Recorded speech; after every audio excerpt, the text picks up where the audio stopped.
Buongiorno a tutti. Innanzitutto ringrazio l'organizzatore per aver esteso l'invito al team di commercio elettronico dello studio BMA.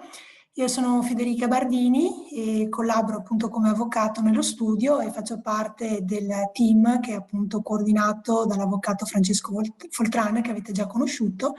In particolare all'interno di questo team mi occupo delle tematiche inerenti alla fiscalità. Ovviamente nella giornata di oggi non potremo occuparci di tutti gli aspetti fiscali che sono relativi al commercio elettronico diretto e indiretto, ma il mio obiettivo è quello di fornirvi un quadro di insieme e quindi di potervi dare quelle che sono le indicazioni di carattere generale per poter anche interloquire con cognizione di causa con i professionisti che appunto incaricherete per la gestione degli adempimenti, penso ai consulenti fiscali e commercialisti. Ecco, ovviamente, come sapete, nel momento in cui si avvia un'attività di commercio elettronico è essenziale tenere presente che si tratta comunque di un'attività di impresa che quindi richiede l'assolvimento di tutta una serie di oneri e di adempimenti. Tra questi rientrano sicuramente anche quelli fiscali. Ecco, come appunto vi accennavo, la mia presentazione quindi è volta a fornirvi le coordinate per, diciamo, iniziare a prendere confidenza con quelli che sono gli adempimenti. In particolare dedicherò un focus alle principali novità che sono state introdotte dal pacchetto IVA e-commerce dall'Unione Europea, perché queste novità sono entrate in vigore, sono diventate applicabili davvero di recente, in particolare il nuovo sistema operativo dal 1° luglio 2021 e quindi molti devono ancora conoscere le nuove regole a livello comunitario. Per cui diciamo che l'incontro di oggi è anche volto proprio a mettere in luce le principali novità e i nuovi regimi che sono stati messi a punto dal legislatore europeo. Innanzitutto qualche premessa metodologica. Come sapete, quando si parla di commercio elettronico si fa riferimento sia al commercio diretto che al commercio indiretto.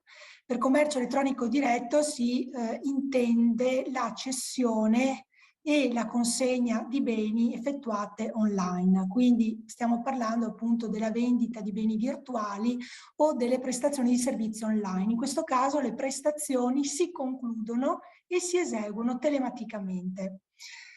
Con commercio elettronico indiretto invece si fa riferimento alla vendita di beni materiali conclusa online. Quindi in questo caso abbiamo una cessione di beni che è conclusa telematicamente, ma che viene eseguita con i metodi tradizionali, quindi con la consegna materiale del bene venduto. Perché è importante utilizzare queste categorie? Perché vedremo che ai fini fiscali è fondamentale la distinzione tra cessione di beni e prestazioni di servizi. Quindi quando si fa riferimento alla cessione di beni bisogna chiedersi se si tratta di una cessione di beni materiali oppure di una cessione di beni virtuali, perché questo fa la differenza. La cessione di beni virtuali è equiparata ad una prestazione di servizi, come vedremo. Quindi queste sono alcune appunto indicazioni preliminari per affrontare tutta la panoramica degli adempimenti IVA. Come sapete è possibile vendere online utilizzando varie soluzioni. È possibile appunto aprire un proprio sito web e quindi vendere beni attraverso il proprio sito, ma è possibile anche iscriversi in piattaforme di e-commerce, in marketplace. Ovviamente si tratta di tutti i metodi che possono anche essere cumulati, quindi non necessariamente si deve optare per un metodo anziché un altro. È possibile appunto avvalersi di vari metodi e bisogna assolutamente tenere presente l'importanza degli adempimenti legali e fiscali che gravano sul venditore. Quindi a prescindere dal fatto che il venditore decida di appoggiarsi ad una piattaforma di e-commerce, ad un marketplace, è fondamentale tenere presente che quel soggetto, ai fini fiscali, è il soggetto che effettua una cessione di beni o una prestazione di servizi, che quindi è un soggetto che ha delle obbligazioni nei confronti del fisco. Quindi attenzione, perché il fatto di iscriversi ad Amazon o a Shopify, quindi a delle piattaforme, non esonera i venditori dagli adempimenti fiscali. occorre anche prestare molta attenzione ai contratti che vengono stipulati con questi gestori di piattaforme, con questi appunto operatori. Ovviamente questi contratti non vengono negoziati, l'imprenditore si trova a dover sottoscrivere delle condizioni generali già predisposte. Ecco che allora diventa importante questa fase di studio, di analisi anche delle clausole contrattuali che vengono ivi inserite, e ovviamente per quanto riguarda gli aspetti fiscali occorre poi capire quali saranno i particolari adempimenti che la piattaforma, il gestore della piattaforma decide di effettuare oppure no per proprio conto. Quindi questa è un'altra indicazione di metodo che va sicuramente tenuta in considerazione. Quindi di regola è sempre il venditore che deve effettuare tutti gli adempimenti fiscali e doganali che sono connessi alle proprie operazioni cross border. Dunque, ovviamente è necessario fare anche qualche premessa sul contesto europeo. Non essendo possibile, come dicevo, trattare tutti gli adempimenti fiscali connessi alle transazioni online, cercheremo di occuparci di alcune operazioni in particolare, soprattutto delle vendite intracomunitarie, quindi delle vendite concluse online con dei consumatori stabiliti in altri paesi dell'Unione Europea. Naturalmente faremo poi cenno anche alle vendite online concluse con consumatori nazionali, ma su questo suppongo che già abbiate delle competenze. Dunque, a livello europeo voi sapete che il territorio dell'Unione è anche una unione doganale, quindi le merci circolano liberamente senza essere sottoposte a dazi doganali o a tasse di effetto equivalente. Nel momento in cui si vende all'estero, si vende in altri paesi dell'Unione Europea, le proprie merci potranno attraversare la frontiera senza essere sottoposte a degli oneri supplementari. Inoltre l'Unione Europea è anche un'unione doganale, questo significa che nel momento in cui si decide di esportare la propria merce in territorio paesi terzi, le merci appunto vengono sottoposte a dei dazi che sono stati negoziati a livello comunitario, quindi si applica una tariffa doganale comune nei rapporti con i paesi terzi.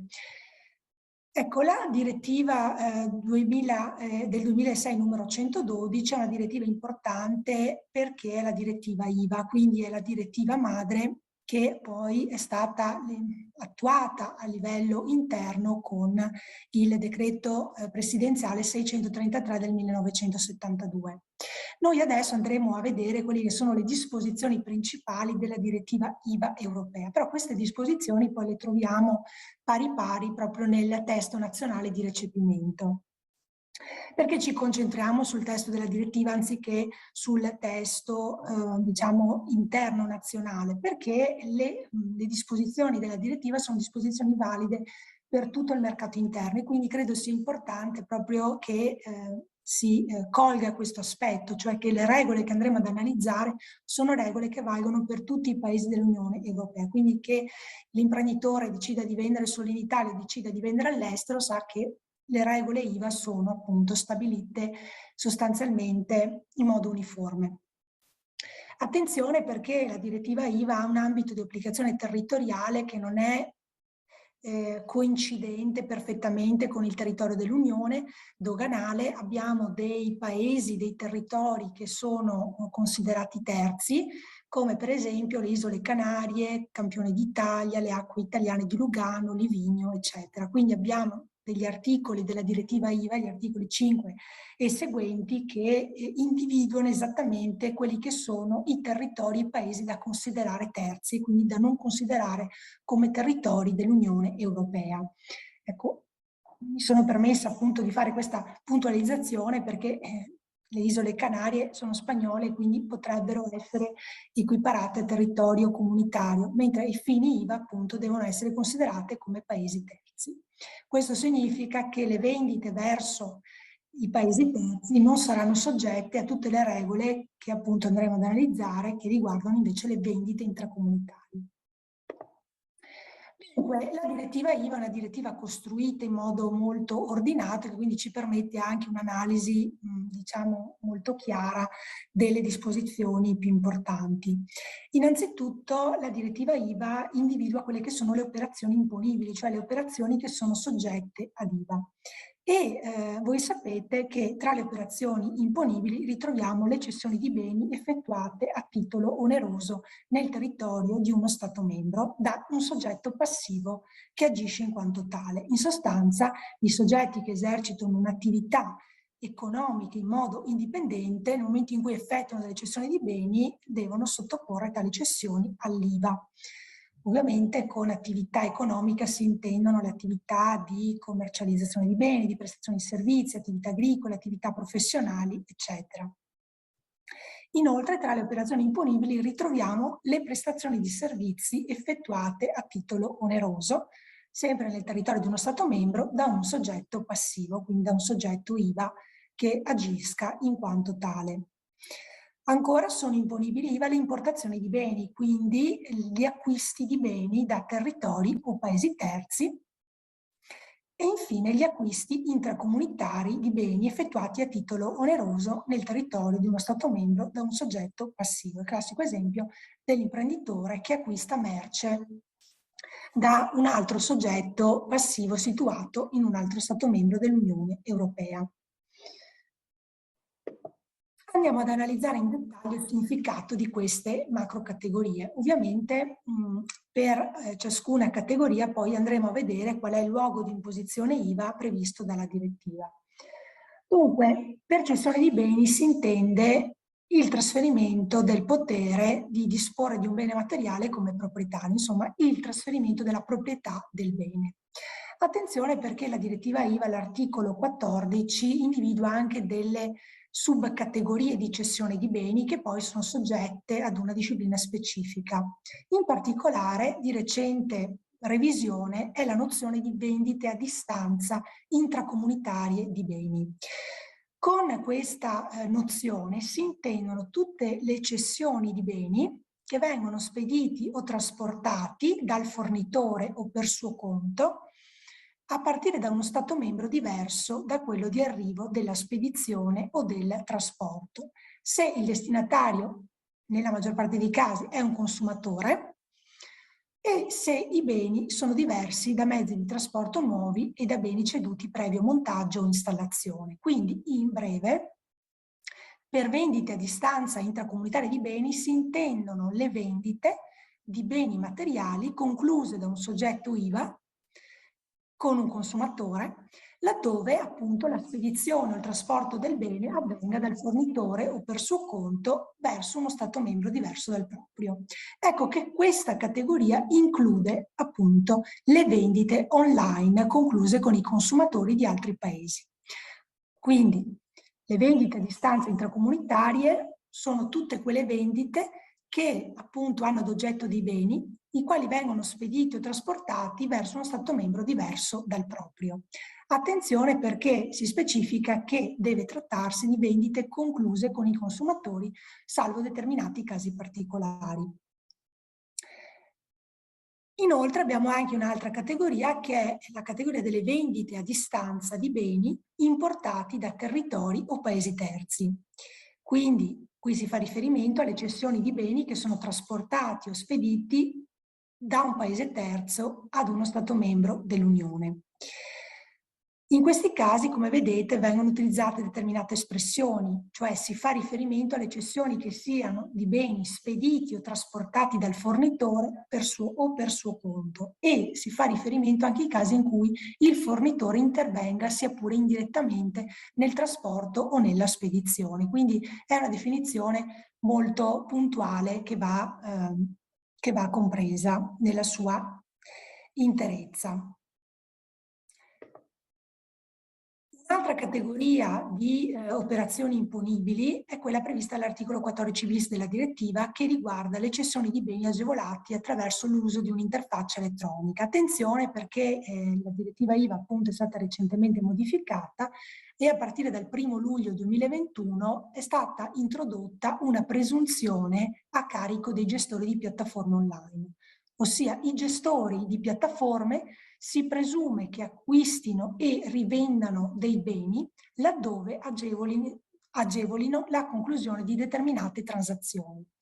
Perché si è introdotta questa presunzione di acquisto e di rivendita? Sostanzialmente per responsabilizzare i gestori di piattaforma e per appunto contrastare le frodi IVA, gli omessi pagamenti dell'IVA. Quindi oggi, in base a questa disposizione, l'articolo 14 bis, i gestori di piattaforma che agevolano la conclusione di determinate vendite si considerano appunto degli acquirenti di quella merce, dei rivenditori di quella merce, con la conseguenza che sono tenuti agli adempimenti IVA e al versamento dell'IVA. Ecco, come potete notare, in realtà abbiamo l'articolo 14 bis che in realtà circoscrive la portata di questa disposizione. Perché?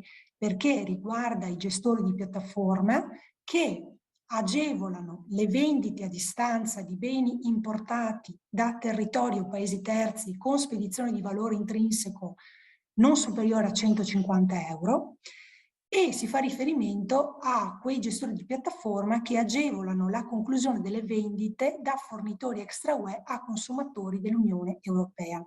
Quindi questa disposizione in realtà diciamo che interessa un po' meno l'operatore europeo, perché è soprattutto una disposizione nata per contrastare l'omesso pagamento IVA in relazione a vendite concluse da fornitori extra UE che vendono a consumatori europei.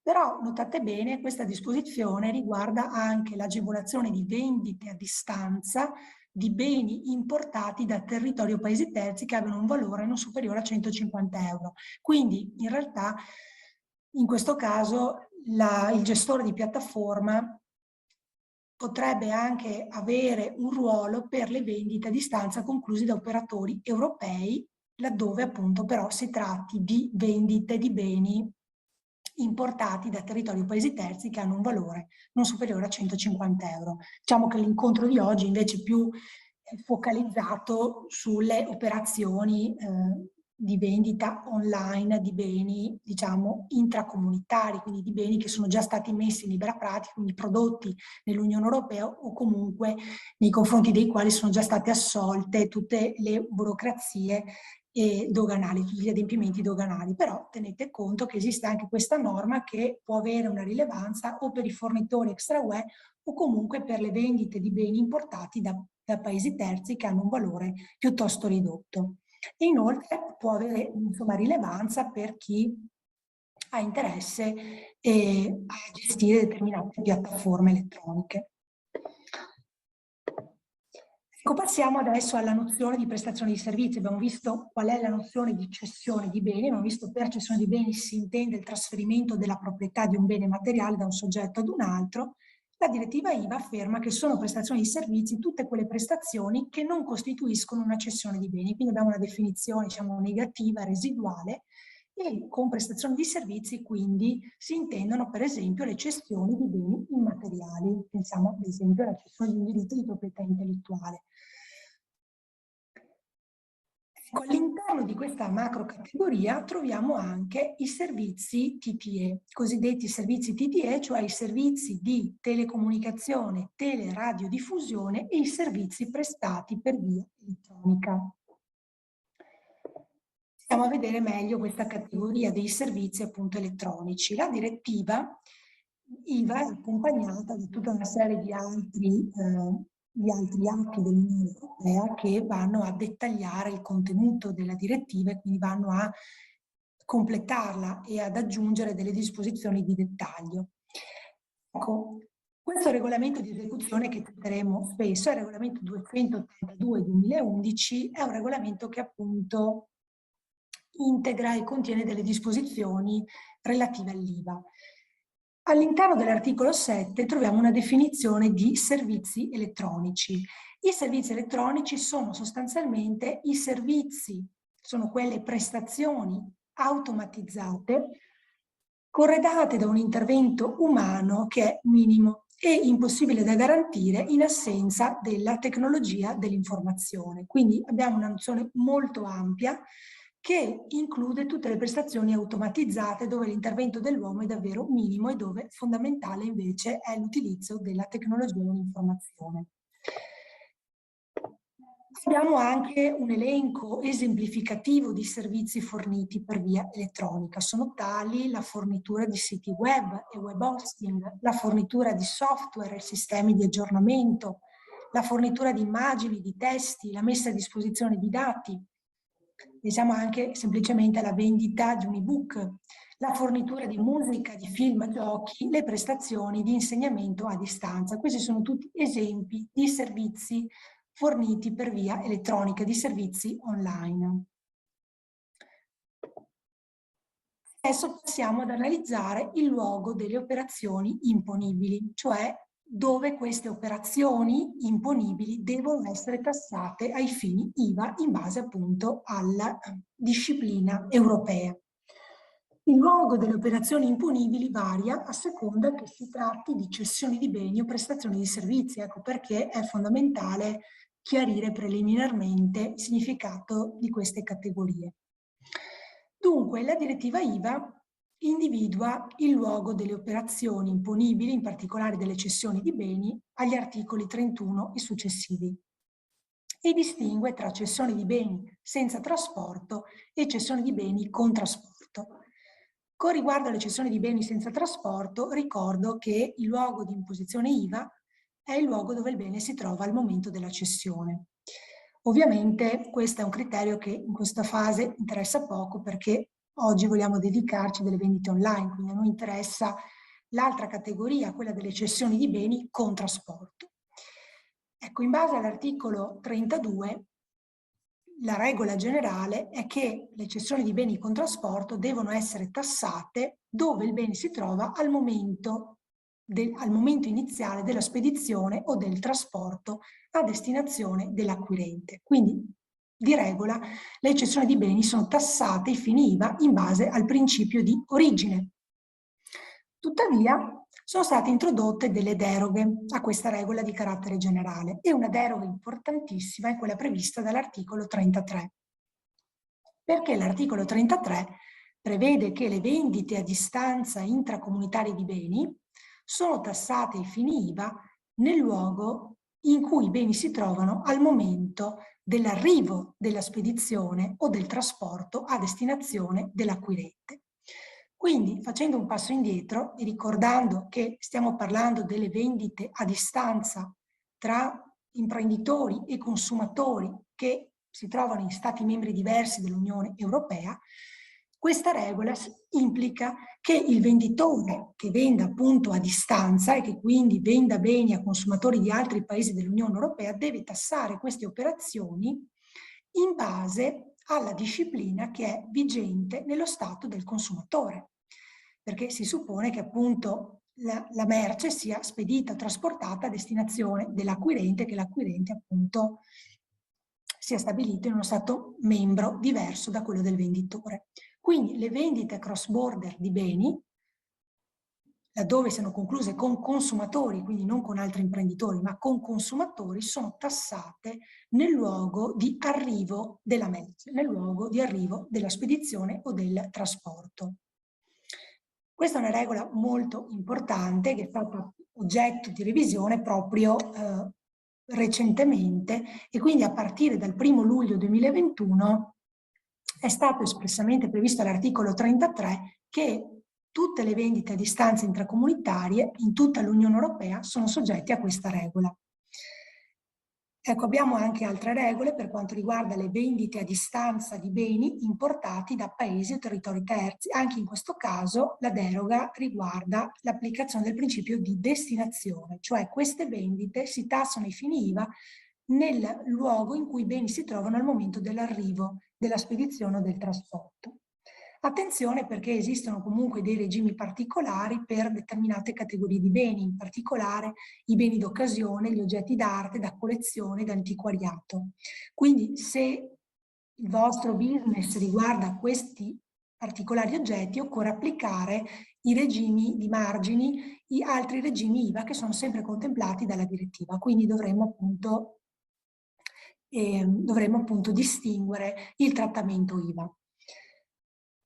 Ecco, oltretutto esiste un'altra deroga, l'articolo 36, che riguarda le cessioni di beni con trasporto e con montaggio o installazione, cioè tutte quelle vendite di beni che devono essere montati o installati dal fornitore o per suo conto. In questo caso il luogo di imposizione dell'IVA è il luogo del montaggio o della installazione. Come capite che l'introduzione di queste deroghe implica che il venditore che intende vendere online a distanza in altri paesi dell'Unione Europea deve conoscere sostanzialmente le aliquote IVA e i regimi IVA degli altri paesi dell'Unione Europea, proprio perché questa regola sposta il luogo di imposizione nel luogo di arrivo della spedizione o del trasporto della merce. Invece, per quanto riguarda le prestazioni di servizi, dunque abbiamo altre regole, sempre nell'ambito della direttiva IVA, e in particolare qui il legislatore fa una distinzione tra prestazioni di servizi B2B e prestazioni di servizi B2C. Oggi la nostra attenzione è dedicata per appunto cercare di circoscrivere anche l'argomento alle prestazioni concluse con i consumatori di altri paesi dell'Unione Europea, quindi ci concentriamo sull'articolo 45. L'articolo 45 afferma che il luogo in cui le prestazioni di servizi devono essere tassate ai fini IVA è il luogo in cui è stabilito il prestatore del servizio, quindi è il luogo del fornitore. Con tale intendendosi il luogo dove il fornitore ha stabilito la propria attività economica, oppure ha una stabile organizzazione, oppure il luogo in cui il prestatore ha la residenza abituale o l'indirizzo permanente. Attenzione però, perché anche qui abbiamo delle deroghe, abbiamo delle disposizioni speciali che appunto prevedono invece come luogo di imposizione dell'IVA il luogo del committente. In particolare gli articoli 46 successivi contengono tutta una serie di norme che riguardano dei servizi ben precisi, per esempio i servizi di catering, servizi di ristorazione, servizi di noleggio di mezzi di trasporto, eccetera. A noi oggi però interessa vedere l'articolo 58 che riguarda proprio i servizi di telecomunicazione, teleradiodiffusione e i servizi forniti per via elettronica. Questa disposizione infatti deroga alla regola generale e afferma che queste prestazioni di servizi, in particolare servizi elettronici, sono tassate nel luogo in cui è stabilito il consumatore, quindi il luogo in cui il consumatore ha il proprio domicilio, ha la propria residenza abituale, oppure se è una persona giuridica, il luogo dove appunto il committente è stabilito, quindi la sede della propria attività, intesa come sede dell'amministrazione centrale.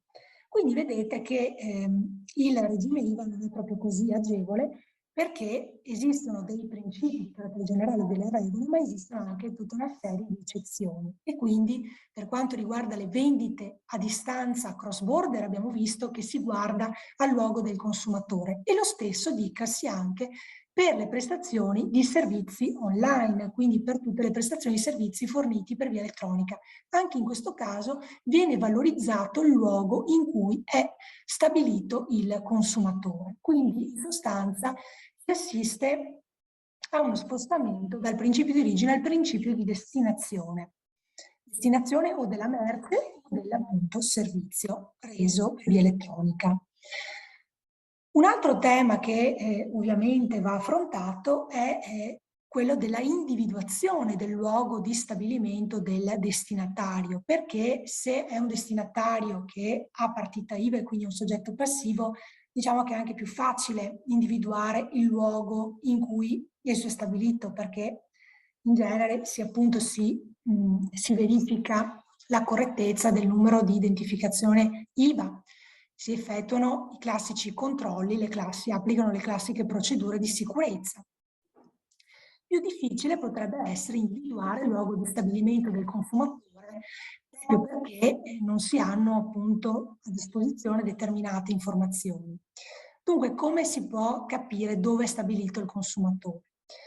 Ecco, abbiamo tutta una serie di disposizioni che sono appunto state introdotte quando sono state modificate le regole IVA delle prestazioni di servizi online. Quindi nel momento in cui il legislatore ha previsto che per i servizi forniti per via elettronica si guarda al luogo in cui è stabilito il consumatore, il legislatore ha avvertito la necessità di aiutare l'operatore a localizzare il consumatore, quindi ha previsto delle regole ben specifiche. Queste regole le troviamo indicate e descritte in modo dettagliato agli articoli 23 e 24 del regolamento 282/2011 dell'Unione Europea. Ecco, in caso di prestazione online, quindi B2C, quindi tra un imprenditore e un consumatore, il legislatore afferma che il prestatore, il fornitore, determina il luogo del consumatore in base alle informazioni fattuali che ha ottenuto dal destinatario. Però, come vedete, è richiesta anche una verifica dell'esattezza. Quindi il fornitore che appunto presta dei servizi online deve anche verificare le informazioni e quindi verificare anche l'identità per quanto possibile del proprio interlocutore, quindi non deve appunto prendere per buone tutte le informazioni che riceve, ma deve fare un minimo di verifica, applicando le normali procedure di sicurezza commerciali come quelle relative ai controlli di identità o di pagamento. Ecco, questo ovviamente è un tema che può anche essere interessante da affrontare sotto un'altra prospettiva, quello della protezione dei dati. Quindi voi capite che esistono dei dati che il fornitore ha il diritto di raccogliere dalla propria controparte, se sia un consumatore o un imprenditore, proprio per assolvere i propri obblighi fiscali. Quindi qui abbiamo una finalità ben precisa e quindi abbiamo anche un oggetto ben preciso, cioè è necessario raccogliere quei dati che mi sono rilevanti per determinare il luogo di stabilimento del consumatore ai fini dell'IVA. Ovviamente possiamo trovarci di fronte a dei consumatori, persone fisiche o persone giuridiche, e questi destinatari potrebbero avere anche più sedi, più indirizzi, e quindi il legislatore ha anche cercato di dare delle indicazioni sull'ordine di priorità, i vari indirizzi e le varie sedi. Quindi ha affermato che per quanto riguarda le persone giuridiche si dà priorità al luogo dell'amministrazione centrale, salvo che sia provato che quel servizio che viene venduto sarà effettivamente utilizzato in una particolare sede che è diversa da quella dell'amministrazione. Ma qui vedete c'è un onere di prova supplementare. Inoltre, se il destinatario è una persona fisica, il legislatore ha deciso di dare priorità al luogo di residenza abituale, cioè al luogo dove quel consumatore vive abitualmente per motivi personali e professionali. Salvo anche qui che vi sia la prova che quel servizio che viene venduto online è un servizio che verrà effettivamente utilizzato in un'altra sede, in un altro luogo, quello ad esempio del domicilio fiscale o della residenza anagrafica. Perché è importante, diciamo, anche stabilire degli ordini di priorità? Perché voi capite che dal momento che si applica il principio di destinazione, quindi si applica l'IVA a seconda di dove è situato il consumatore, cambia molto se il consumatore è stabilito in uno Stato membro oppure in un altro, perché potremo avere delle aliquote IVA diverse e avremo ovviamente da assolvere gli adempimenti IVA nei confronti di amministrazioni fiscali diverse. E quindi diventa importante anche questa fase e anche la gestione preliminare della raccolta di dati. E quindi sarà importante che anche l'imprenditore adotti un certo modus operandi, standardizzi anche queste fasi e individui quelli che sono i dati essenziali per poter, diciamo, individuare il consumatore, conferirgli un'identità certa e anche localizzarlo.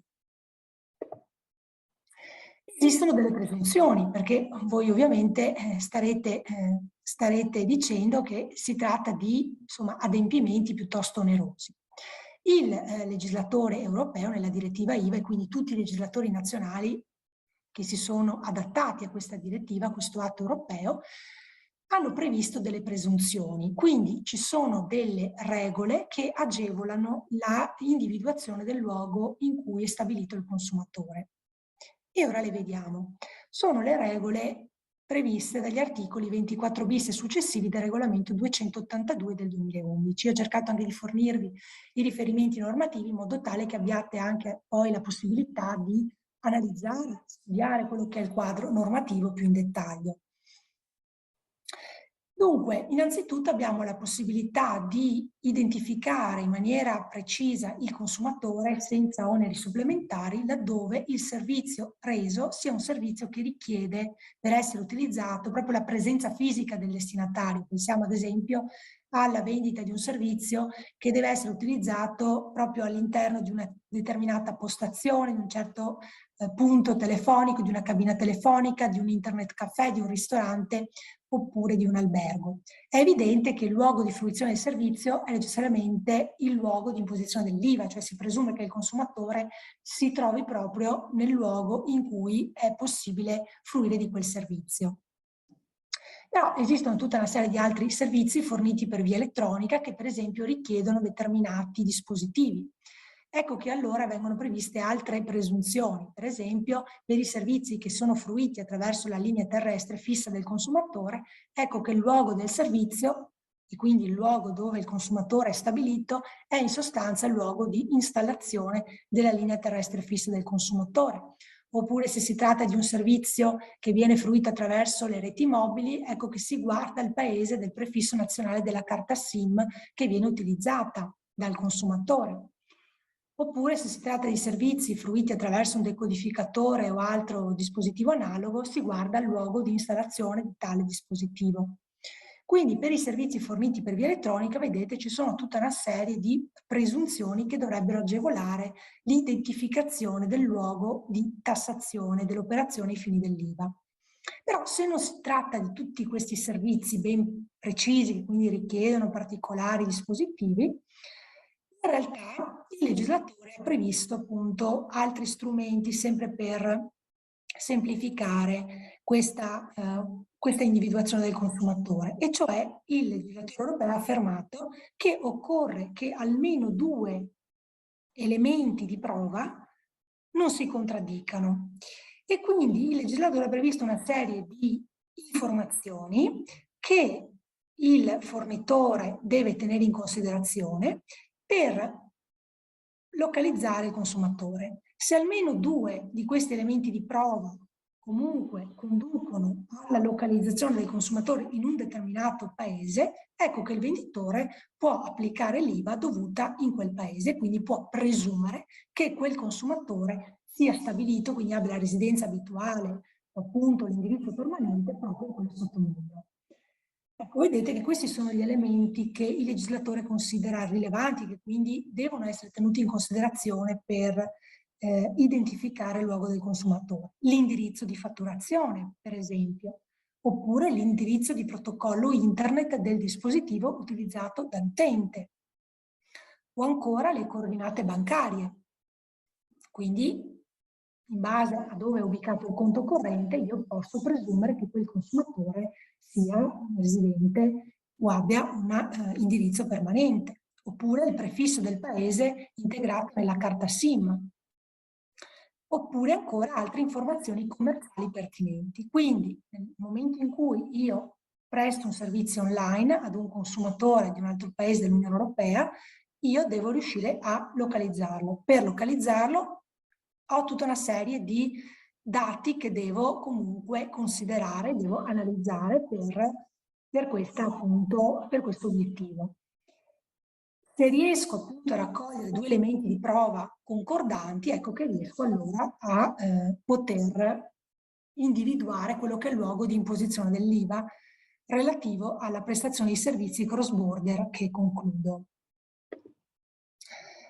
Ecco, ovviamente queste regole che abbiamo visto, che riguardano sia le vendite a distanza intracomunitarie di beni che le prestazioni di servizi online, sono regole che effettivamente creano degli oneri supplementari, nel senso che nel momento in cui si applica il principio di destinazione, il prestatore di servizi online o comunque il fornitore di beni che trasporta o spedisce all'estero la merce è tenuto a conoscere le regole IVA del paese di destinazione, è tenuto a localizzare in primis il consumatore e poi ad applicare le regole IVA che sono appunto proprie dello Stato membro in cui il proprio consumatore è ubicato.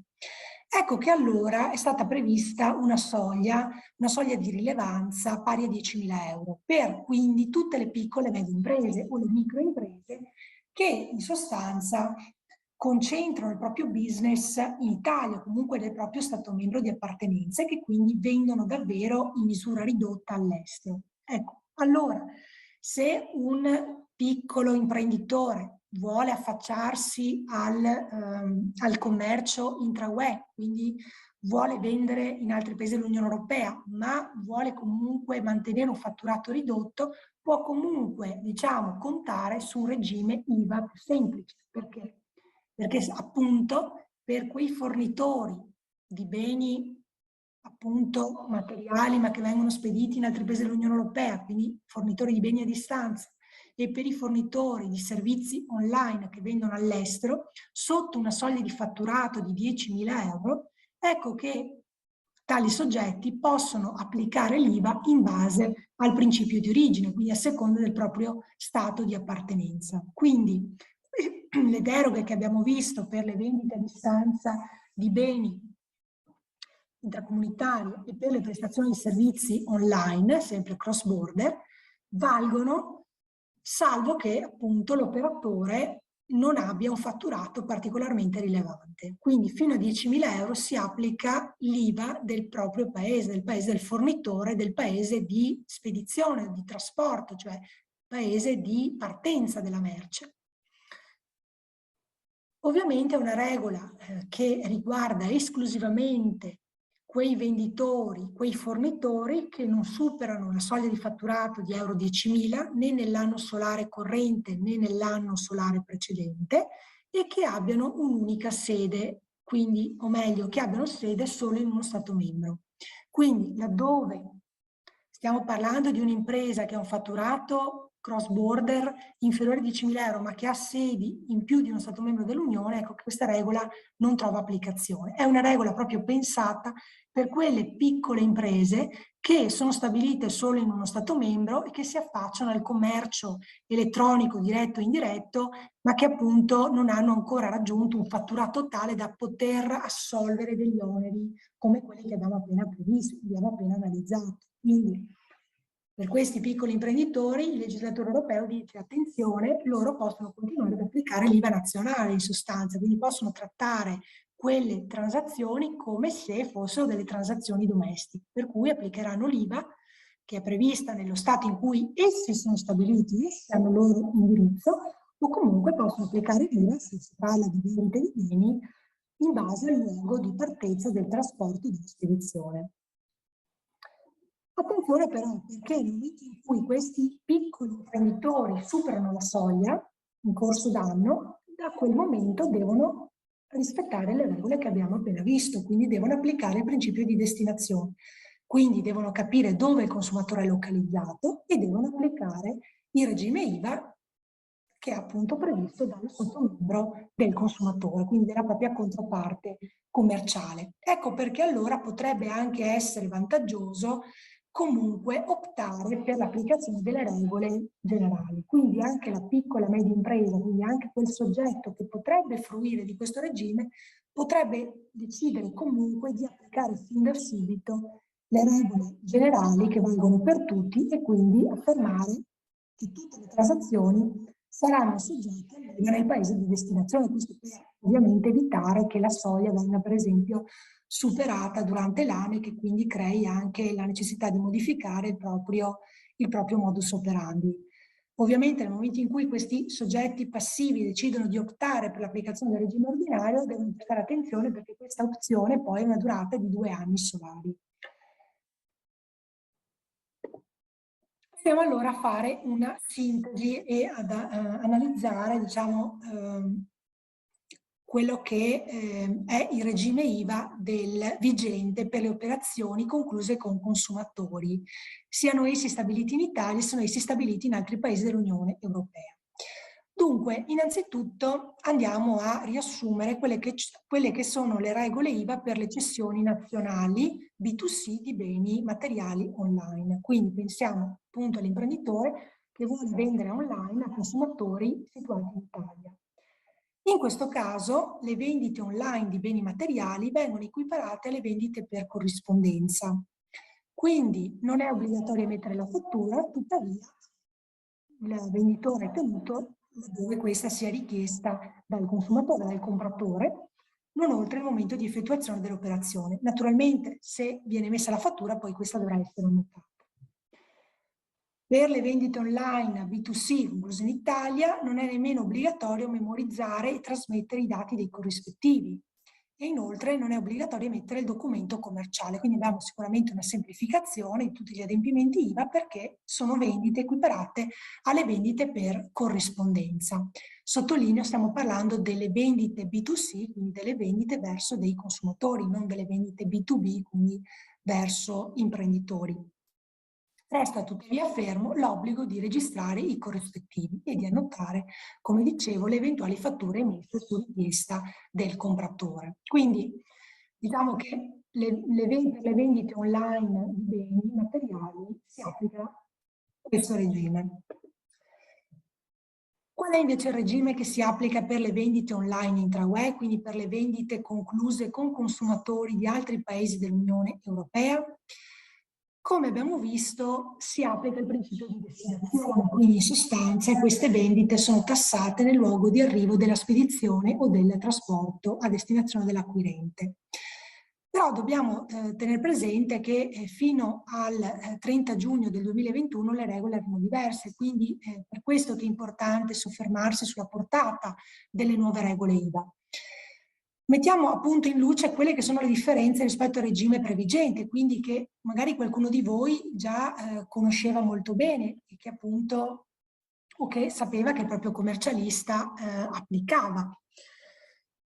Dunque, in precedenza, per i prodotti sottoposti ad accise come le bevande alcoliche, il luogo di imposizione IVA era comunque sempre quello di destinazione della merce.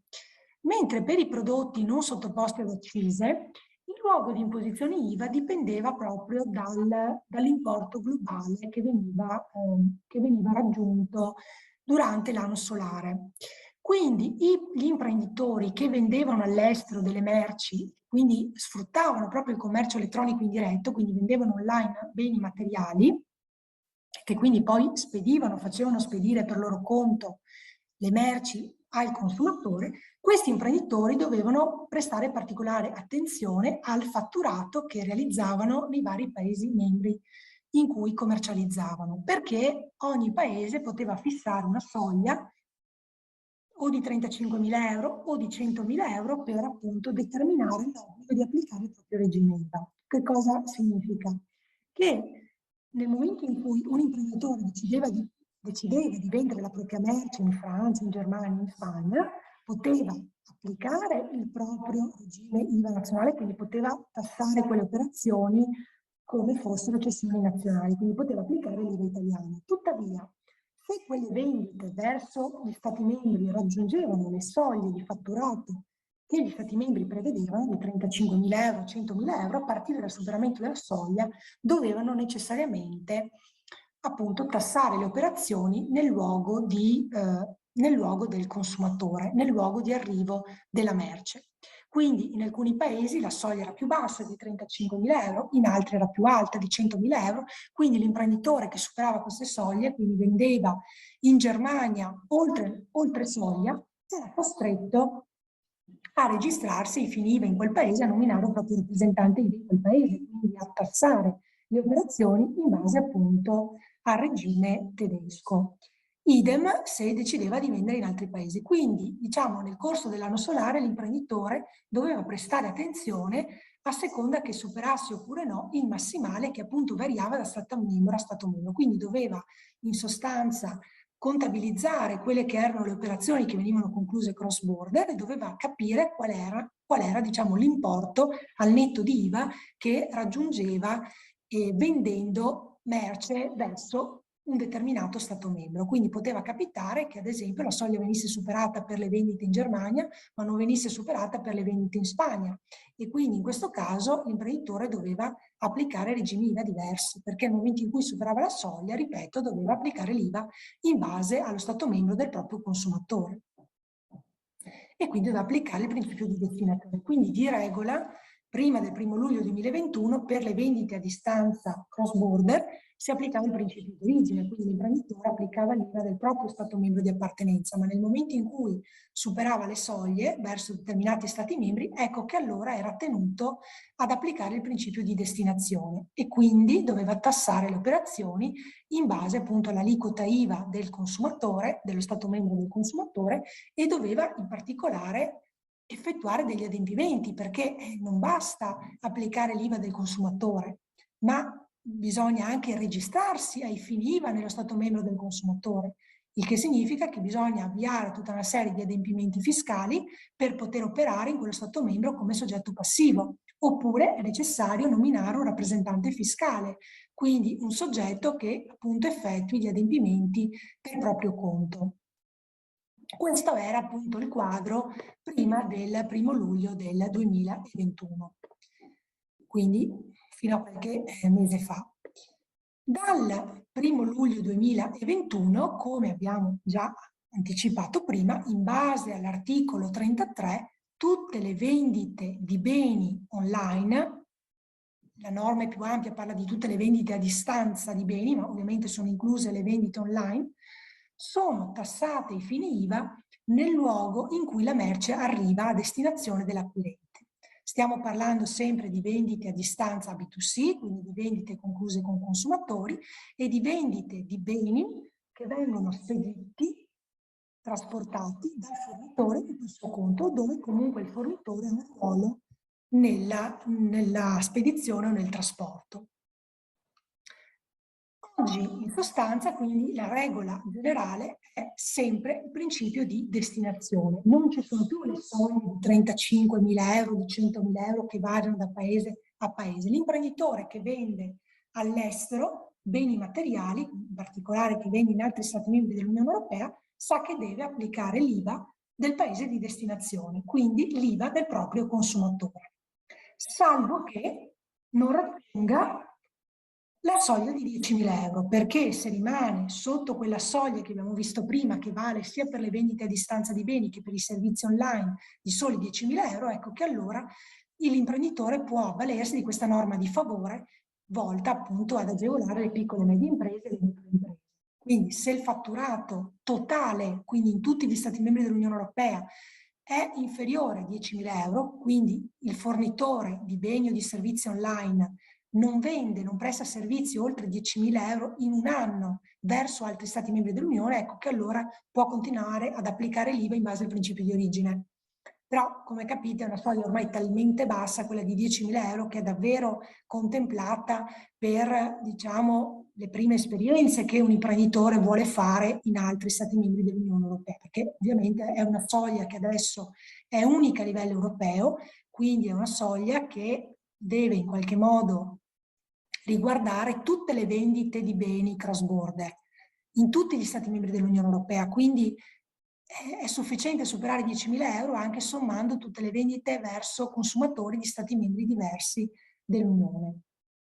Quali sono allora le implicazioni del nuovo regime? Perché finora abbiamo visto, diciamo in termini generali, qual è la regola. Quindi se io vendo online dei beni verso consumatori di altri paesi dell'Unione Europea, io devo applicare il principio di destinazione.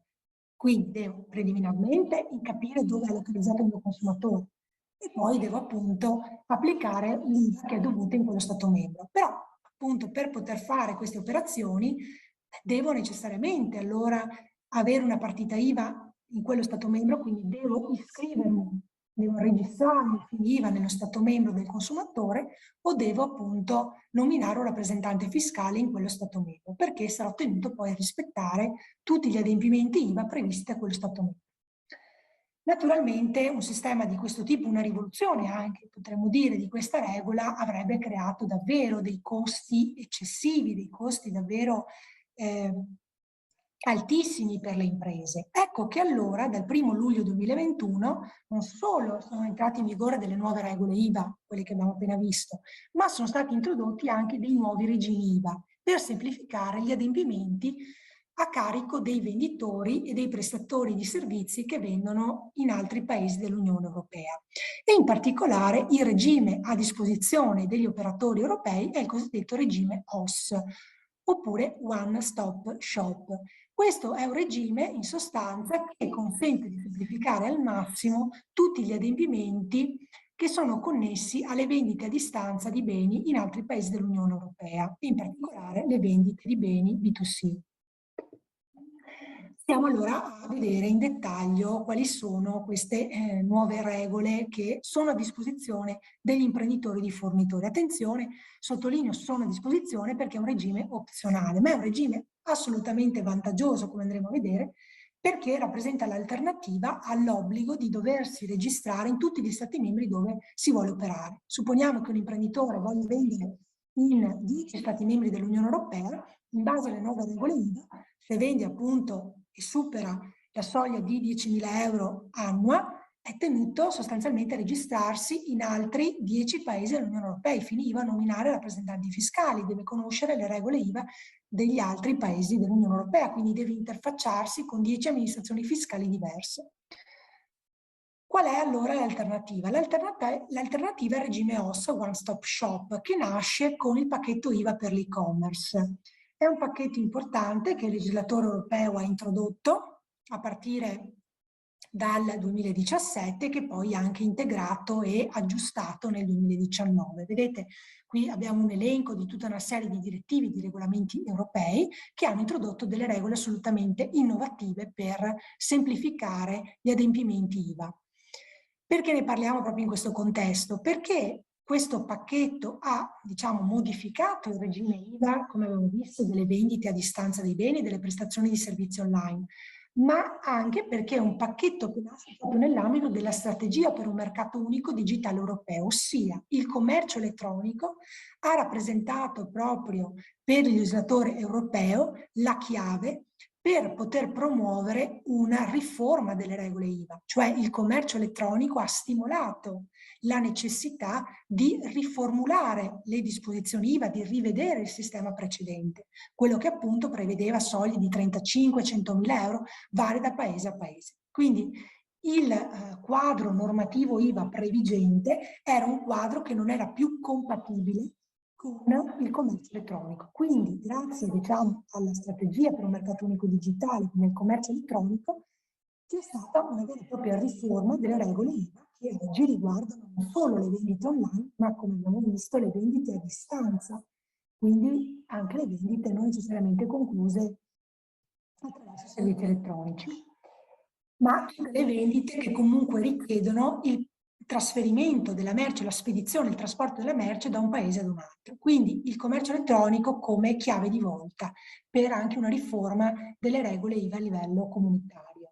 Queste regole sono entrate in vigore davvero di recente, o meglio sono diventate operative perché sono entrate in vigore sin dal 2017 e dal 2019, però hanno avuto, diciamo, sono diventate operative a partire dal 1° gennaio del 2019 per quanto riguarda alcuni aspetti e i più rilevanti invece sono diventati operativi solo dal 1° luglio 2021.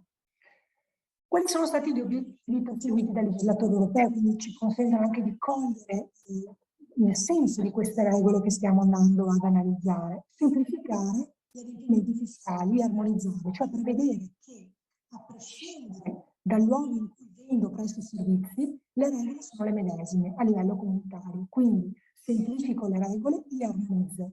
Quindi riduco gli oneri prevedendo delle regole uguali, a prescindere dallo Stato membro in cui è ubicato il consumatore. Ecco perché non c'è più la soglia di 35.000 euro che può essere alzata a 100.000 euro, ma abbiamo una soglia unica unionale di 10.000 euro, quindi non c'è più la necessità di dover andare a verificare Stato membro per Stato membro quale sia la soglia di rilevanza. Oggi abbiamo regole più semplici, regole uniformi. Altro obiettivo con il pacchetto IVA e-commerce è contrastare le frodi IVA, soprattutto contrastare quegli operatori che attraverso determinate piattaforme di e-commerce, attraverso l'utilizzo, ad esempio, di siti online in altri paesi dell'Unione Europea, non versano l'IVA.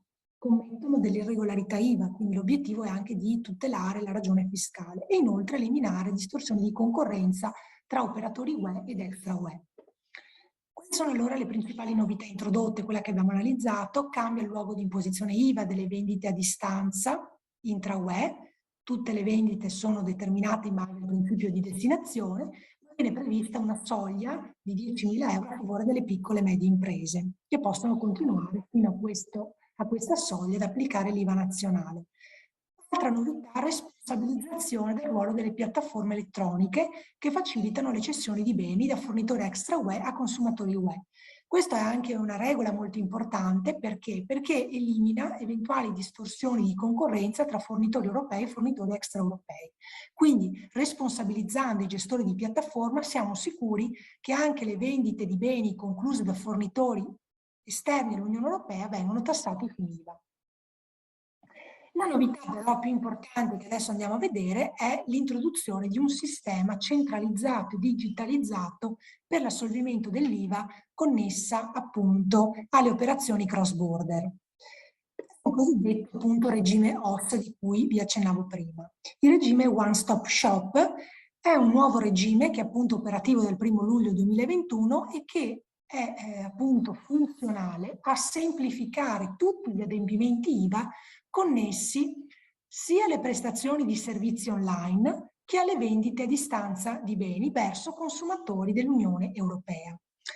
Esistono anche altri regimi che sono stati introdotti, come il regime OSS versione non UE per i fornitori extra UE, e il regime IOS che riguarda invece il regime per le vendite a distanza di beni che sono stati importati da territori o paesi terzi. Però a noi interessa oggi affrontare il regime che si applica, o meglio che è a disposizione dei prestatori di servizi online e dei fornitori di beni stabiliti nell'Unione Europea. Quindi i soggetti, siamo l'imprenditore italiano, che intende vendere la propria merce in altri Stati membri dell'Unione Europea ha due possibilità: se appunto raggiunge, come presumiamo, la soglia di fatturato di 10.000 euro e quindi deve applicare l'IVA del consumatore, può decidere di adempiere gli obblighi IVA secondo le regole tradizionali, quindi deve registrarsi nello Stato membro di arrivo della merce, deve adempiere tutti gli obblighi fiscali previsti dallo Stato membro del proprio consumatore,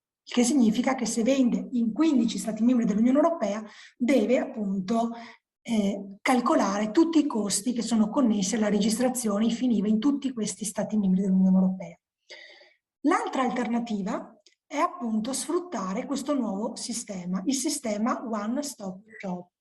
È appunto un sistema pensato per tutte queste transazioni, in particolare per i servizi resi online, servizi forniti per via elettronica verso consumatori dell'Unione Europea, oppure per le vendite a distanza di beni sempre verso consumatori dell'Unione Europea. È un regime opzionale, abbiamo detto, quindi non è obbligatorio, ma è sicuramente un regime che comporta una riduzione altissima dei costi, una semplificazione degli adempimenti. Pensate che questo regime era già stato, diciamo, messo in pratica, ma soltanto per i servizi di telecomunicazione, teleradiodiffusione e i servizi forniti per via elettronica. Forse qualcuno di voi già conosceva il regime MOS. Questo regime è un regime operativo del 1° gennaio 2015 che ha rappresentato una sorta di esperimento a livello europeo, perché era un regime nato per la prima volta proprio per semplificare gli adempimenti IVA e quindi centralizzarli in un unico Stato membro. Questo regime, che appunto era chiamato mini proprio perché riguardava solo i servizi online, ha avuto talmente successo che il legislatore europeo ha deciso appunto di estenderne la portata a partire appunto dal 1° luglio 2021. Oggi appunto non esiste più il regime MOS, il regime MOS Mini One Stop Shop si è trasformato nel regime OSS, un regime di carattere generale che appunto non riguarda più soltanto i servizi online, ma tutte le vendite di beni concluse a distanza con consumatori di altri Stati membri europei. Quali sono i vantaggi di questo regime? Iscriversi al portale OSS del proprio Stato membro di appartenenza consente di registrarsi telematicamente i fini IVA in un solo Stato membro. Quindi il soggetto che vende online in altri paesi dell'Unione Europea può decidere appunto di mantenere la propria partita IVA in Italia, di non avvalersi di rappresentanti fiscali, quindi può evitare tutti questi costi. È sufficiente che si iscriva al portale One Stop Shop del proprio Stato membro, quindi basta che appunto avvalendosi di un intermediario, di un commercialista, un consulente fiscale di appoggio, si iscriva appunto al portale che è reperibile al sito dell'Agenzia delle Entrate. Il soggetto che appunto vende in vari Stati membri dell'Unione Europea a consumatori potrà effettuare un'unica dichiarazione IVA trimestrale e potrà effettuare un versamento unico trimestrale dell'IVA appunto calcolata nella dichiarazione IVA. Cosa significa? Significa che in questa dichiarazione IVA trimestrale l'imprenditore andrà a indicare tutte le vendite cross border che ha concluso con consumatori di altri paesi dell'Unione Europea e dovrà indicare quindi il fatturato sostanzialmente che ha realizzato in quel trimestre, le aliquote IVA che ha applicato in base appunto agli Stati membri di destinazione e quindi dovrà indicare l'IVA che dovrà versare, che è tenuto a versare. Attenzione, l'imprenditore non deve poi versare l'IVA all'amministrazione fiscale francese, tedesca, eccetera, ma dovrà effettuare il versamento alla propria amministrazione fiscale italiana. Sarà poi l'amministrazione fiscale italiana dell'Agenzia delle Entrate a riscuotere l'IVA e poi a versarla agli Stati membri a cui spetta. Questa è ovviamente una rivoluzione, nel senso che il soggetto può continuare ad operare con la propria Agenzia delle Entrate, quindi nella propria lingua, potrà quindi interfacciarsi esclusivamente con un'amministrazione finanziaria. Ecco, in Italia è stato incaricato di questo regime il centro operativo di Pescara, quindi al di là delle competenze poi delle varie direzioni territoriali, sappiate che il centro operativo di Pescara ha proprio questo ruolo di gestione del portale OSS, quindi è anche il centro al quale eventualmente rivolgersi per eventuali dubbi o appunto per chiedere informazioni in merito.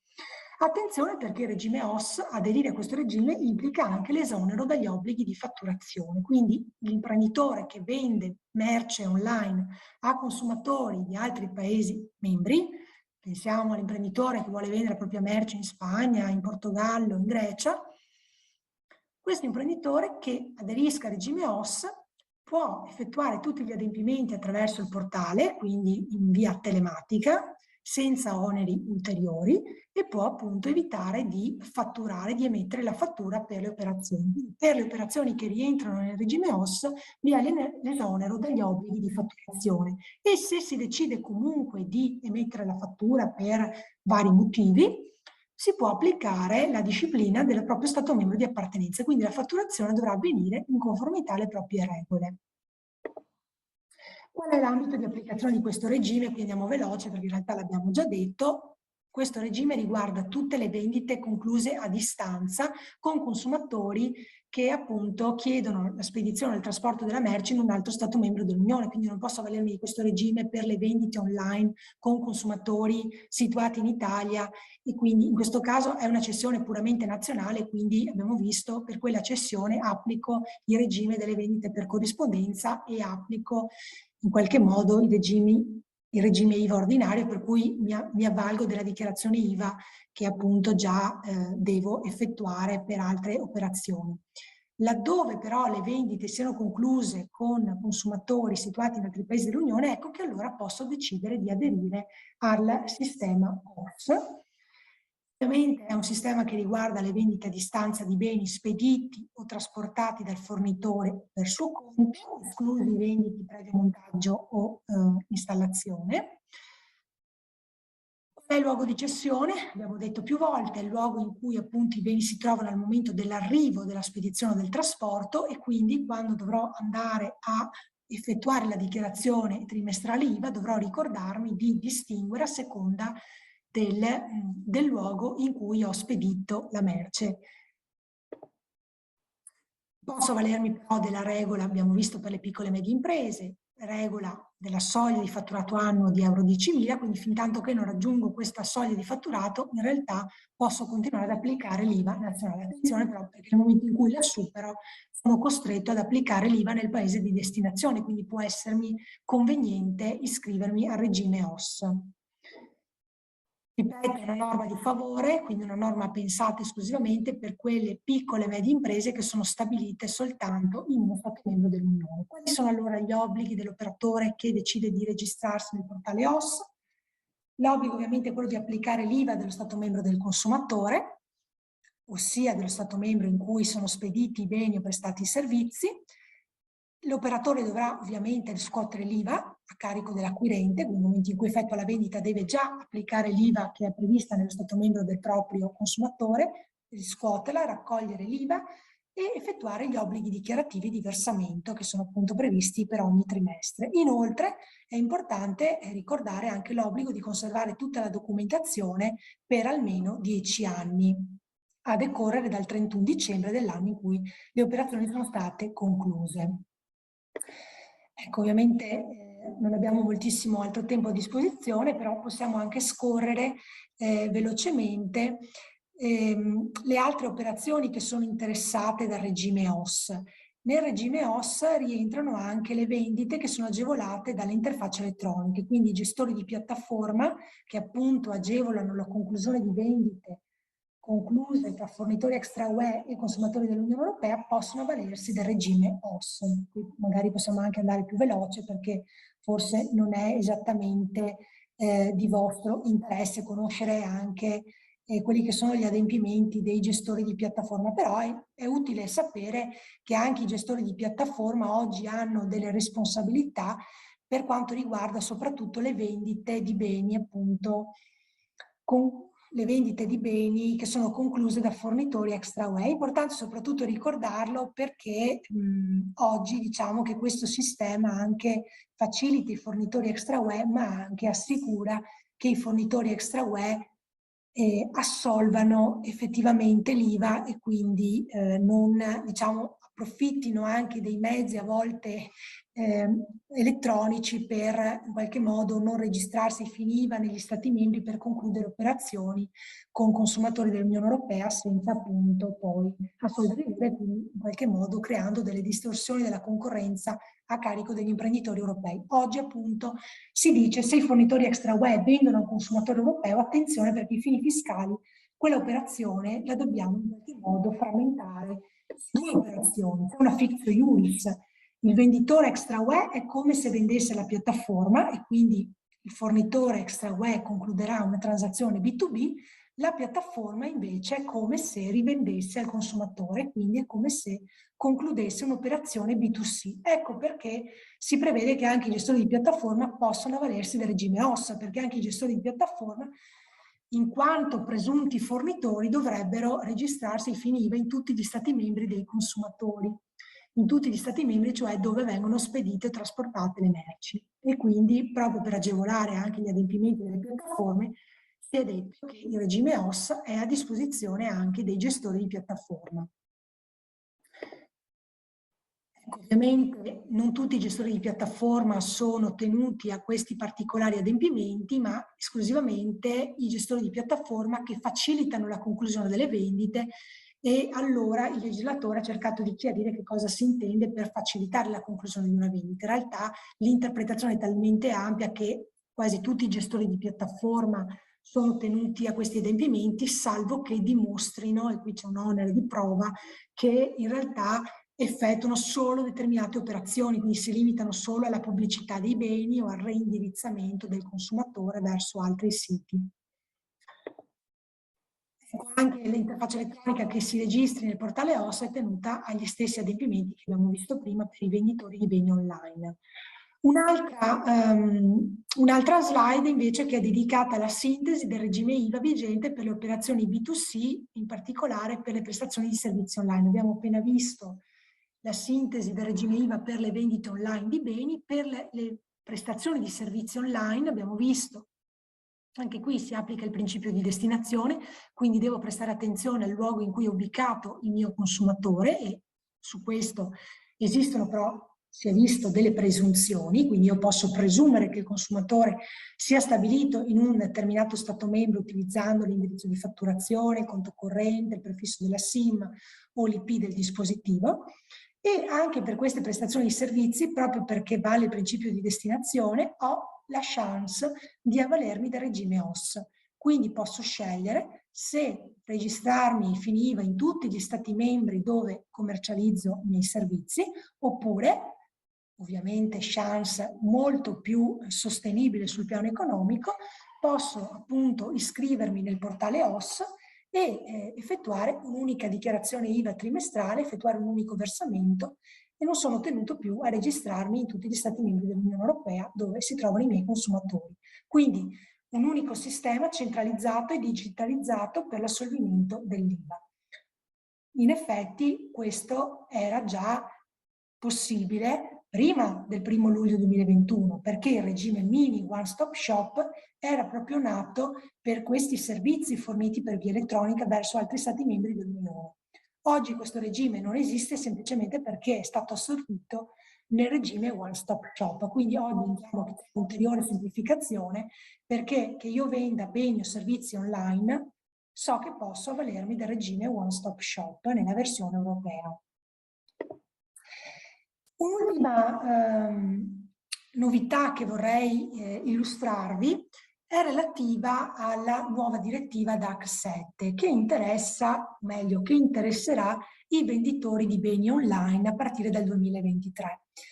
Ovviamente si tratta di una direttiva di cui si è parlato ancora poco perché è già entrata in vigore ma diventerà operativa solo dal 1° gennaio 2023 e quindi avrà una sua portata rilevante e sarà discussa sicuramente a partire dal prossimo anno. È importante però già essere a conoscenza di questa direttiva europea perché mette in guardia sin d'ora tutti gli operatori economici dal voler utilizzare i servizi elettronici per in qualche modo essere esonerati da determinati obblighi o per evitare di versare l'IVA, di non effettuare appunto gli adempimenti dovuti. Attenzione perché oggi non solo sono state introdotte le regole IVA che abbiamo visto, è stato introdotto un regime proprio per agevolare le vendite online, ma oggi si sono previste anche delle nuove regole per controllare le vendite che vengono concluse online,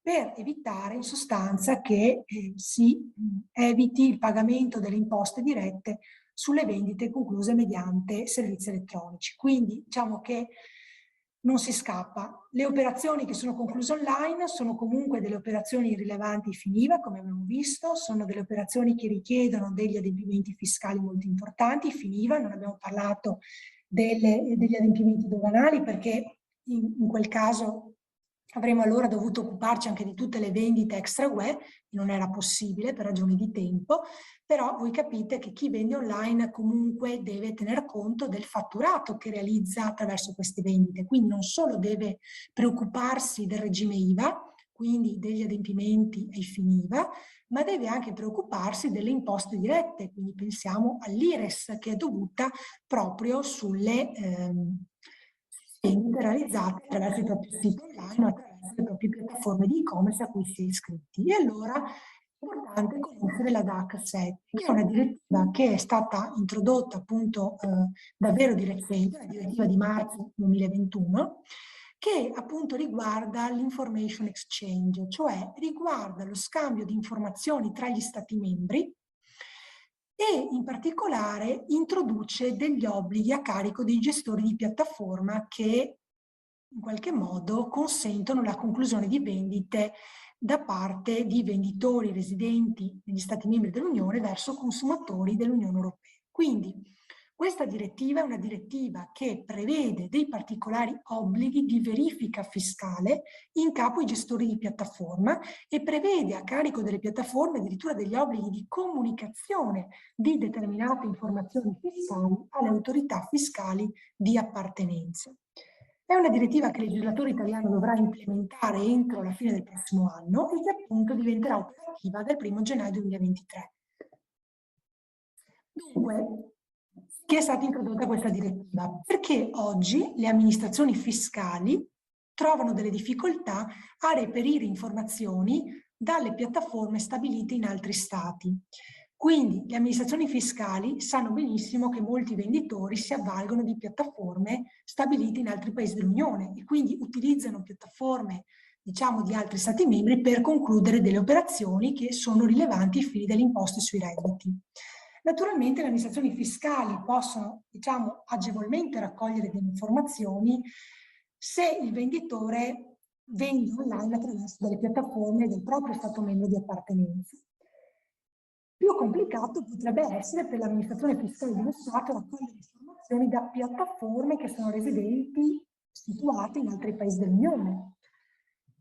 Quindi, per cercare di raccogliere delle informazioni attendibili per agevolare quindi la raccolta di informazioni, lo scambio delle informazioni tra gli Stati, è stata prevista una modifica della direttiva 16/2011 e sono state introdotte delle regole che prevedono proprio un ruolo di controllore in capo ai gestori delle piattaforme. Quindi le piattaforme di e-commerce diventano, diciamo, degli interlocutori privilegiati per il fisco perché sono dei collettori di dati.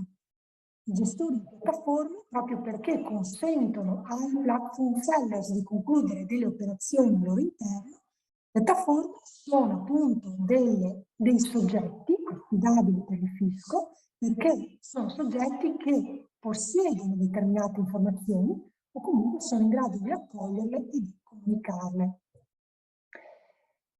Dunque, il legislatore europeo ha previsto delle regole uniformi e standardizzate a carico dei gestori di piattaforme. Ovviamente queste regole sono uniformi a livello comunitario anche per ridurre i costi a carico dei gestori di piattaforme e anche per agevolare il ruolo ai vari imprenditori che quindi saranno tenuti a comunicare determinate informazioni alle piattaforme e che quindi dovranno comunicare sempre le medesime informazioni. Quindi standardizzando le regole si agevola ovviamente il compito per le amministrazioni fiscali, ma si agevola anche il compito per le piattaforme e per gli stessi operatori economici che devono fornire informazioni. Chi sono i venditori interessati e che quindi dovranno comunicare ai gestori di piattaforma determinati dati?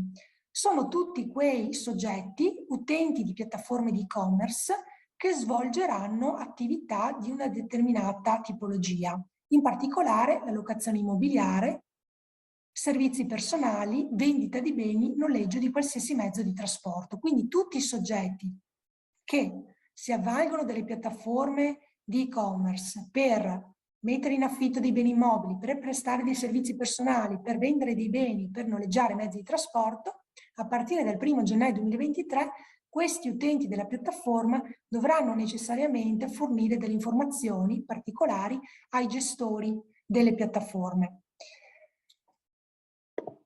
Quali sono appunto gli obblighi principali del gestore di piattaforme? Raccogliere informazioni sul venditore, sulla sua residenza fiscale per esempio, sulle operazioni che ha concluso e verificarle. Quindi attenzione perché il venditore non dovrà limitarsi a fornire delle informazioni, dovrà fornire delle informazioni attendibili perché poi il gestore di piattaforma è appunto tenuto a verificare la correttezza, la veridicità di queste informazioni. Inoltre, i gestori di piattaforma dovranno comunicare le informazioni raccolte alla propria autorità fiscale di appartenenza. Le autorità fiscali degli Stati membri poi si scambieranno le informazioni, quindi l'autorità fiscale della piattaforma in sostanza comunicherà tutte le informazioni raccolte dalla propria piattaforma agli Stati membri di residenza dei venditori, dei platform sellers. Quindi, volendo fare un esempio, se un imprenditore italiano vuole utilizzare una piattaforma irlandese per vendere beni, sa che dal 1° gennaio 2023 quella piattaforma sicuramente raccoglierà dei dati relativi appunto alla sua attività e quella piattaforma poi dovrà comunicare i suoi dati all'autorità fiscale irlandese. A sua volta l'autorità fiscale irlandese avrà l'obbligo dell'Automatic Exchange of Information, avrà l'obbligo di trasmettere quelle informazioni all'amministrazione fiscale italiana. Perché? Perché l'amministrazione fiscale del platform seller, cioè del venditore, che si è avvalso della piattaforma per effettuare un'attività pertinente, un'attività rilevante ai fini delle imposte sui redditi. Questo scambio di informazioni, voi capite, ha una sua rilevanza perché consente alle autorità fiscali di verificare che anche le operazioni concluse online, cross border e avvalendosi di piattaforme sono soggette a tassazione, quindi producono dei redditi che poi verranno tassati. Quindi questo per dire che il legislatore europeo si sta attrezzando e anzi si è già attrezzato molto bene per far sì che le operazioni di commercio elettronico diretto e indiretto siano effettivamente equiparate da un punto di vista, diciamo, proprio di oneri fiscali alle operazioni concluse in modo tradizionale nel proprio Stato membro di appartenenza. Tutte le operazioni in sostanza che hanno una loro rilevanza ai fini delle imposte devono appunto essere messe a conoscenza delle agenzie delle entrate, devono essere sottoposte a tassazione ai fini delle imposte sui redditi. Quindi attenzione perché il legislatore europeo da un lato ha già riformato il sistema dell'IVA prevedendo delle nuove regole e comunque agevolando anche l'operatore con il regime OS, ma dall'altro si è già anche adoperato ai fini delle imposte sui redditi. Quindi oggi vendere online è come vendere attraverso un negozio fisico. Tutte le operazioni devono essere tracciabili in qualche modo, tutte le informazioni hanno una loro rilevanza anche ai fini fiscali. Quindi tutte le informazioni che i gestori di piattaforma raccoglieranno dai venditori potranno essere appunto informazioni che transiteranno attraverso le autorità fiscali. Sarà quindi importante quando si stipulano anche le condizioni generali di vendita con i gestori di piattaforme controllare il corretto trattamento dei dati, perché sarà anche importante verificare che i gestori di piattaforma aggiornino le proprie informazioni, aggiornino i dati relativi alle operazioni. Quindi un particolare onere anche del venditore è quello di controllare il proprio interlocutore, la piattaforma, e verificare che la piattaforma poi fornisca alle autorità fiscali delle informazioni veritiere e aggiornate. Ecco, io terminerei qui perché appunto abbiamo già esaurito il tempo a disposizione. Chiedo appunto ai partecipanti se hanno qualche domanda, ovviamente metto anche a disposizione qui la mia email per eventuali quesiti, ai quali posso rispondere anche nei prossimi giorni, quando preferite.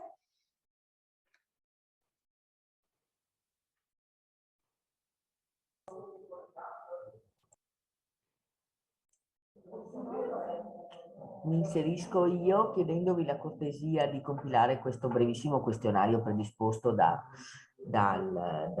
nostri collaboratori dello studio legale, e sono 4 crocette da mettere. Semplicemente la regione ci chiede questo tipo di restituzioni e quindi chiedo davvero questa cortesia. So che è una noia, ma vi chiedo veramente di farlo. Grazie mille.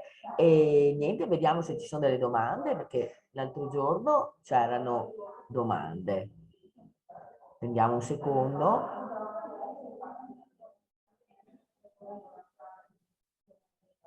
Magari nel frattempo che qualcuno riflette su eventuali quesiti, volevo puntualizzare che il tema è naturalmente complesso e infatti diciamo che il suggerimento che do è sempre quello di rivolgersi a dei professionisti, dei consulenti fiscali competenti e aggiornati anche su questi regimi appunto innovativi che avete visto. Però è fondamentale che l'imprenditore o chi comunque si affaccia a questo business del commercio elettronico diretto e indiretto abbia comunque un'idea della complessità anche del regime fiscale e quindi abbia questa sensibilità nella lettura dei contratti che andrà a stipulare con le eventuali piattaforme di commercio elettronico e appunto con i vari gestori appunto, di siti web. È fondamentale appunto conoscere la cornice, il quadro d'insieme, capire anche la rilevanza che i propri dati hanno anche ai fini fiscali e quindi scegliere anche una controparte commerciale che sia affidabile da questo punto di vista. Quindi oggi diventa importante anche l'analisi delle condizioni generali di vendita che sappiamo bene sono predisposte unilateralmente, però se un operatore ha la possibilità di scegliere tra più gestori di piattaforme, invito sempre a scegliere chi ha proprio anche questa, nelle condizioni generali, specifica anche l'utilizzo che verrà fatto dei dati ai fini fiscali, specie appunto a partire dal 1° gennaio 2023 ci saranno appunto dei risvolti molto importanti e quindi fin d'ora invito, ecco, a una scelta oculata anche delle modalità di vendita, perché appunto si è visto aprire un negozio virtuale è come aprire un negozio fisico. Penso che anche il mio collega vi abbia trasmesso questo messaggio sopra altri profili e dal punto di vista fiscale è la stessa identica cosa. Ok, vedo che non ci sono domande e allora ci salutiamo e ci diamo appuntamento al prossimo laboratorio. Grazie mille, Grazie a tutti, buona giornata. Avvocato Bardini, bravissima.